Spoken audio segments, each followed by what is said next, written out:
संजय राऊतांची तक्रार योग्य असल्याचं अंबादास दानवेंनी म्हटलेलं आहे। पोलिसांनी प्रकरणाची सखोल चौकशी करावी। संजय दिना पाटलांच्या विधानावर दानवेंनी ही मागणी केलेली आहे। पोलिसांकडून चौकशी केली जाईल असं दरेकरांनी सांगितलेलं आहे।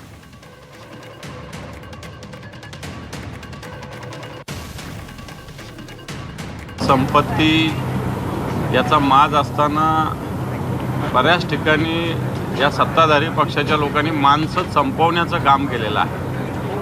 आणि म्हणून संजय दिना पाटील कोणत्या आधारावर बॉम्ब फेकू म्हणतात, बंदुकीनं उडवू म्हणतात, यांच्याकडे बॉम्ब कुठून आले, कोण यांना बॉम्ब देणार आहे, मग बॉम्बची क्षमता काय आहे, त्याच्यात मग एक जणावर अटॅक होणार आहे का, 10 जणांवर होणार आहे का, याचा तपास तर झाला पाहिजे।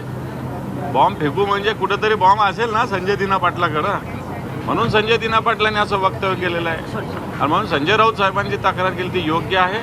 मी पोलीस आयुक्तांना मी सुद्धा तशाच पद्धतीनं पत्र लिहिल की या सगळ्या प्रकरणाची सविस्तर चौकशी झाली पाहिजे। आणि या संदर्भामध्ये तक्रार होणं त्या ठिकाणी स्वाभाविक आहे। पोलीस त्याची चौकशीही रीतसर करतील, कारवाईसुद्धा करतील।